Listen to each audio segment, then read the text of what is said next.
Today we're going to go through and set up your Cricut Maker machine onto the Cricut Design website and also making that very first cut. So I'm going to head over to cricut.com/setup. Then I've got a cutting machine, I'm going to select that. I'm working on a tablet, Android device. So this just goes through and tells you all your operating systems, what you need, your internet connection and what's on or offline. It's important, it says Design Space is not supported on Chromebooks or Unix or Linux computers. So Windows operating system, there's your details for that. There's your details for the Mac. You can pause this video if you need to have a read of it. And the iOS for the iPhones. So I want Android. So let's close that. And if we just scroll down a little bit, we will find and click on the Cricut Design Space for Android. Then we're just going to press install. I'm going to leave this going as real-time recording just so you can see how long it takes to actually download. So it's downloaded, it's initializing, and now we're pressing open. So this just then plays an introductory video. I'm going to let this just continue playing on the screen just in case you want to watch it yourselves. If not, I've got chapters, so just skip to the next chapter and that'll show you the process of me setting up the machine.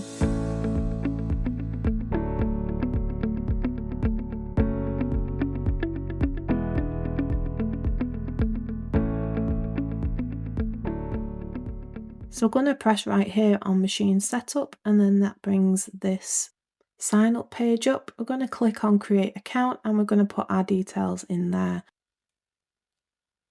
Then we're going to check these two boxes and press create Cricut ID. Then starts to load the page. I'm going to click allow on here, and then on this page we're choosing the top one to set a cutting machine and then press set up machine. It then comes up with this screen and gives you a list of steps that you need to take, and we're just going to click on set up machine and then we're going to click on Cricut Maker 3 in the top left hand corner. That's the one that I have. So on my screen it says to find an outlet, pull Cricut Maker into wall outlet, then power on. So let's do that.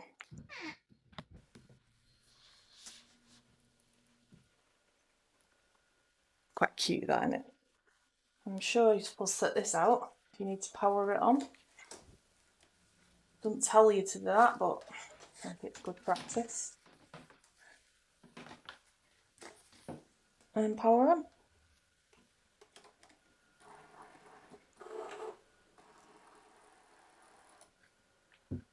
Get connected. Connect power cord to the machine, then plug into the wall outlet. To pair the Maker with Bluetooth on this device needs to be turned on. Connect. Allow. Maker 3. Connect. Now this seems to take a little bit of time, but I'm trying to do it in real time for you so you know how long it will actually take to set up. It's now saying that the Maker 3 has been connected, so we want to press continue. Agree to the terms and conditions and activate. Update complete, let's press continue.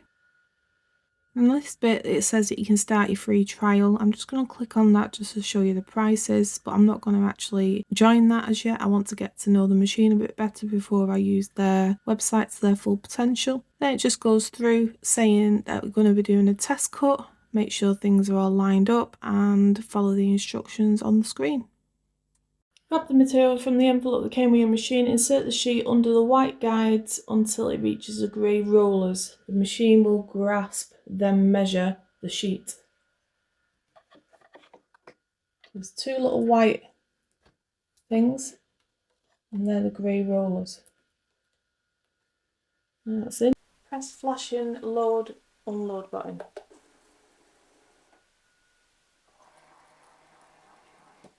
So I think this is the measuring process.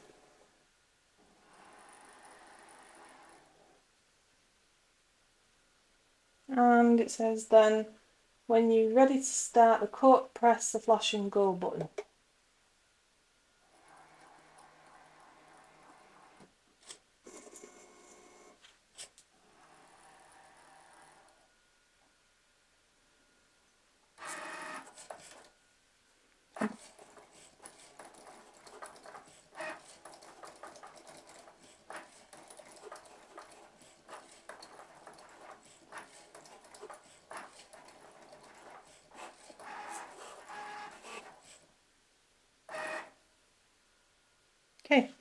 says on there machine test complete.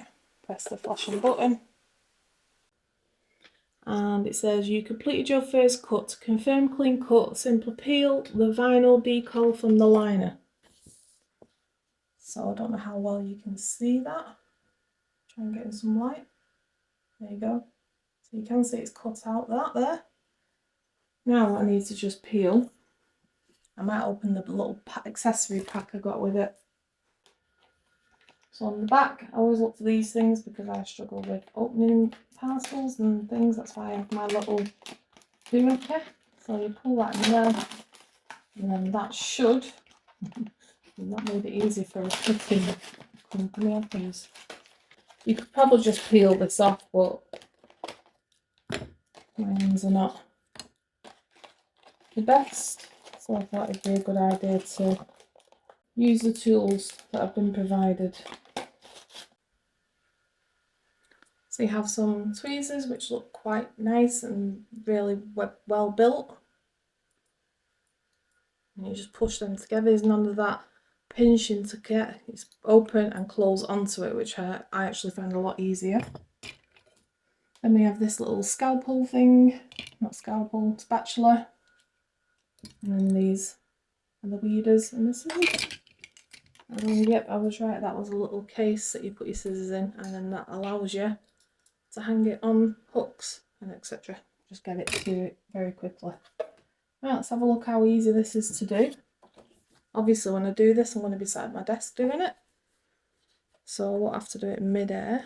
Tell you what,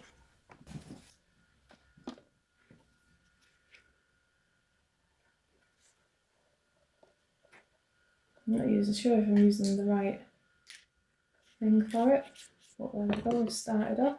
Let's see if it's done a clean cut.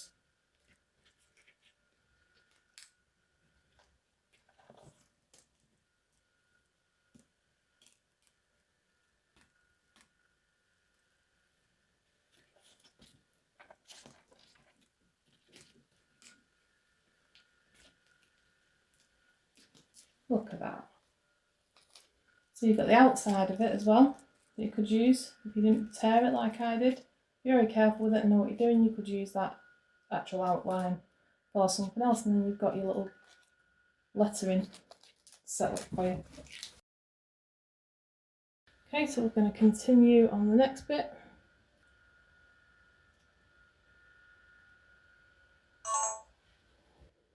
As you probably heard just then, the battery on my camera decided to give up. It had enough. So unfortunately the rest of this video is only going to be what I recorded on the screen with a bit of voiceover and recording that was picked up from the screen recording. So there are a lot of designs on there. The little A on the side of it means that's for access members only, which I don't have the subscription for at the minute. So I'm just going to go simple, and with the weather that we're having at the minute I decided to go with the snowflake. So I'm just clicking on the add to canvas, and at the bottom it shows it's been added to the canvas. And in the top left hand corner we're going to click back. In the top right hand corner it gives you the option to press canvas. So I'm going to click on that, and that takes you to the canvas, and it's automatically put that snowflake in there. You can move this around the screen just by clicking and holding it. I'm actually on a tablet, so I was using my stylus pen to move this around on the canvas. So it looks like this corresponds to the squares that are on the screen. So you get an idea exactly where it's going to print. So really this should print right in the middle of this square here. Let's have a look if I'm right, or whether I need to do some tutorials before I do it. Okay, just simple, press make it.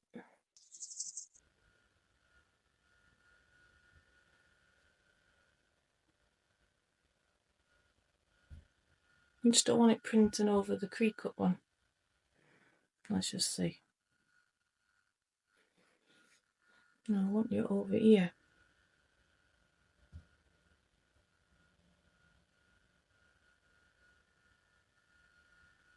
I'm just going to make it a bit small in case it does. You can't do that. Let's hope this works and doesn't ruin a piece. So here it gives you the options for you to set your material. I know from the details on the back of the sheet that this is a smart vinyl removable, so I'm going to click on that. I've left the pressure as default, but you can change this if you need to. So it tells you what tools are needed for this particular cut on the screen, and for this particular project it says nothing's required in clamp A and we need fine point blade in clamp B.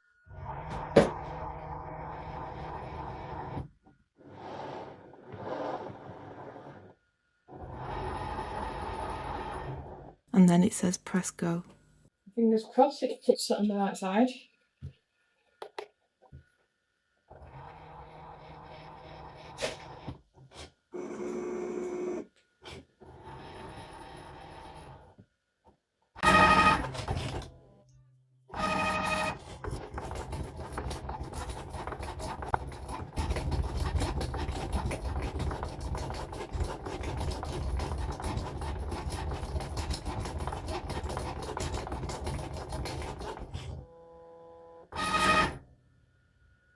So unload. Let's have a look. Yes, there's a snowflake.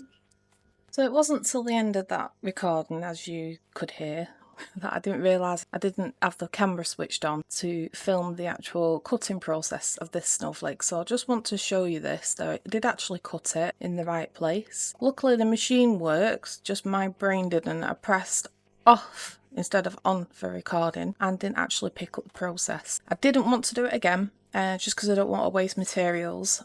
So I'm just going to find something to stick this on just to see how it bleeds, how it actually cuts out and how easy it is to actually pull up from the design. And I'm just going to stick it on the back of a folder that I've got that I'm going to do some projects on.